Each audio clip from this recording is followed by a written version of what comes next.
साथियों नमस्कार। मेरे 13वें एपिसोड में आपका स्वागत है। कल हमने कास्ट के कैरेक्टरिस्टिक्स पर बात की थी।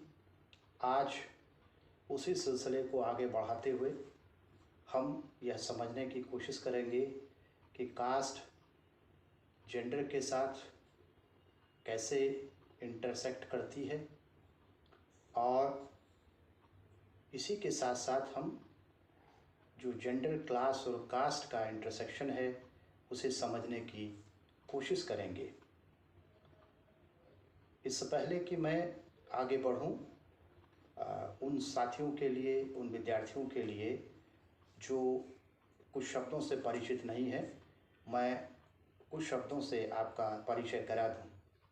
इसमें एक शब्द जो बार बार आएगा वो आएगा इंटरसेक्शन और इंटरसेक्शनैलिटी। एक आएगा कि intersection of women and patriarchy, intersection of gender and patriarchy, यानी पितृसत्ता और जो जेंडर है उसका इंटरसेक्शन। इसी तरह से जेंडर, पैट्रियार्की, क्लास और कास्ट का इंटरसेक्शन की बात भी बार बार आ सकती है। साथियों, ये वीडियो जो शिक्षा के विद्यार्थी हैं उनके लिए काफ़ी उपयोगी हो सकता है। जो इंटरसेक्शन है अलग अलग आइडेंटिटीज़ के साथ, उसे समझने की दिशा में ये आपको थोड़ा आगे लेकर जा सकता है। तो जो विद्यार्थी बीएड कर रहे हैं, बीएलएड कर रहे हैं, डीएड कर रहे हैं या जेंडर स्टडीज़ के शुरुआती प्रोग्राम्स में एनरोल्ड हैं और जेंडर ट्रेनर हैं, सोशल जस्टिस के विषय पर काम कर रहे हैं, उनके लिए ये वीडियो शायद काम का हो सकता है। अब पहले आते हैं हम जो एक प्रमुख शब्द है इंटरसेक्शनैलिटी, उस पर। ये जो शब्द है इसकी डेफिनीशन, इसकी परिभाषा मैं यूनाइटेड नेशंस के जो यूएन वीमेन है उसके एक दस्तावेज turning promises into actions, gender equality in the 2030 agenda for sustainable development से ले रहा हूँ। इसमें जो इंटरसेक्शनैलिटी है उसको परिभाषित किया गया है और मैं उन्हीं के शब्दों में आपके सामने रख रहा हूँ। Quote, the intersection of multiple identities and experiences of exclusion and subordination, यानी जो एक से अधिक पहचाने हैं उनसे जुड़े हुए अनुभव जो कि सबऑर्डिनेशन के हैं, दबाए जाने के हैं, और एक्सक्लूजन के हैं यानी कि मार्जिनलाइज किए जाने के हैं। जब हम उसका अध्ययन करते हैं, उसे समझने की कोशिश करते हैं, तो उसके लिए इंटरसेक्शनैलिटी जो टर्म है उसका उपयोग किया जाता है।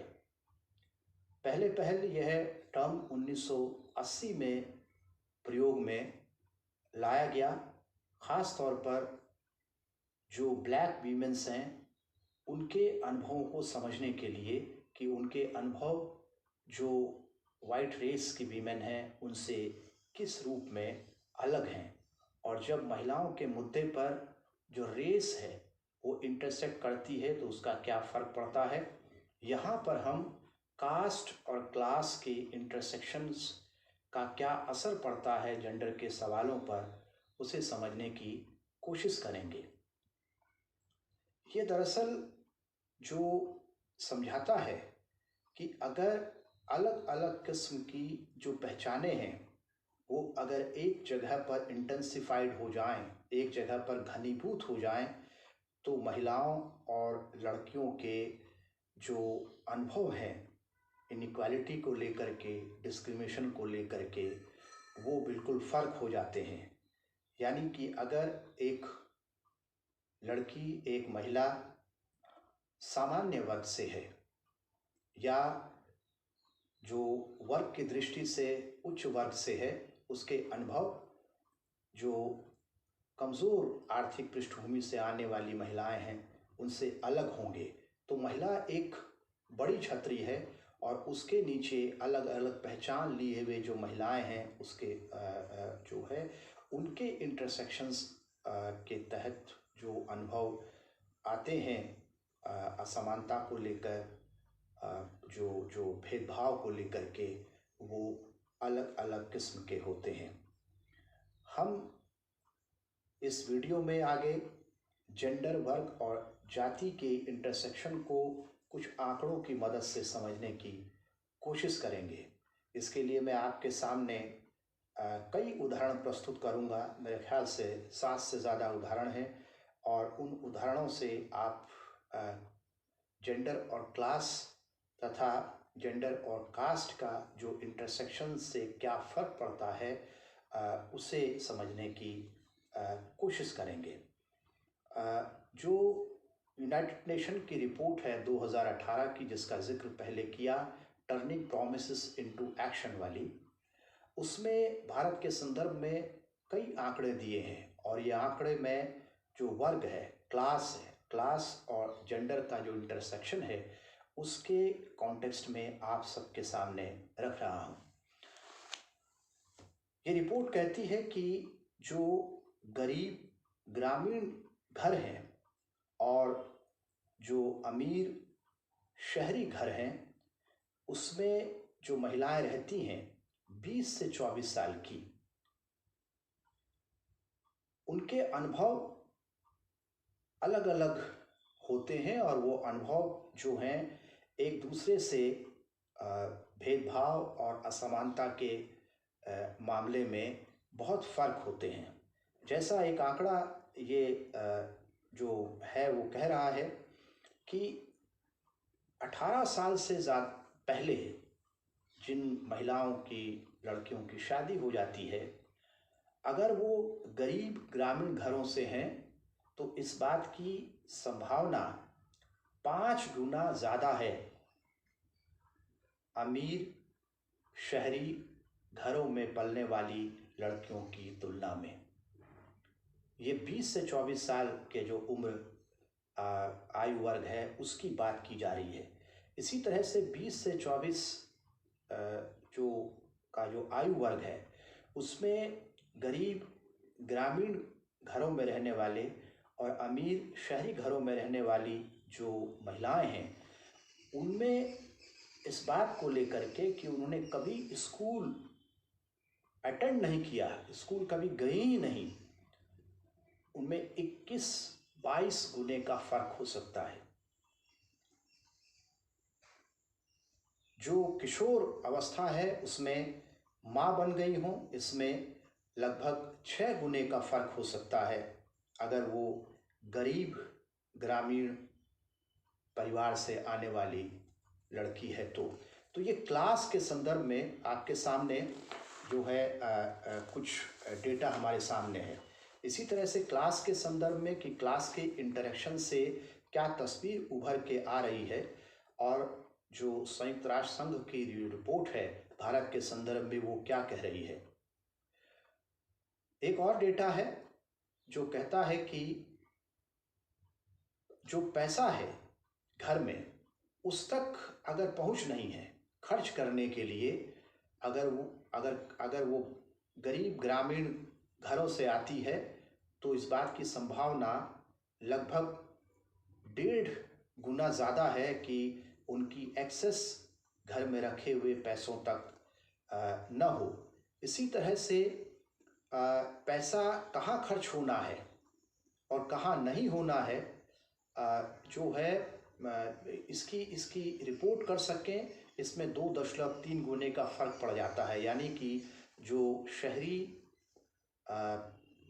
जो अमीर घरों की महिलाएं हैं उनके पास ये कहने का मौका 2.3% ज़्यादा है बनिस्बत उनके जो गरीब ग्रामीण महिलाओं से की महिलाएं जो ग्रामीण पृष्ठभूमि से आती हैं गरीब घरों से, उनकी तुलना में उनके पास 2.3% जो मौके उनके पास ज़्यादा हैं कि वो कह सकें कि पैसा कहाँ खर्च होना है।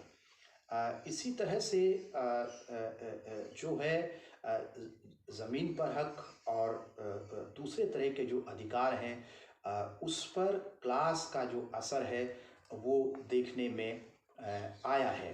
ये तो रही बात कि क्लास और जेंडर का जो इंटरेक्शन है उससे हमारे सामने राष्ट्रीय स्तर पर कौन सी बड़ी तस्वीर उभर करके आती है। अब मैं जो आपके सामने उदाहरण रख रहा हूँ वो उदाहरण है जेंडर और कास्ट के इंटरसेक्शन को समझाने के लिए। एक जो तरह के आंकड़े हैं जो महिला और पुरुष के बीच में जो भेद है और जो इनइक्वालिटी है उसको समझाता है।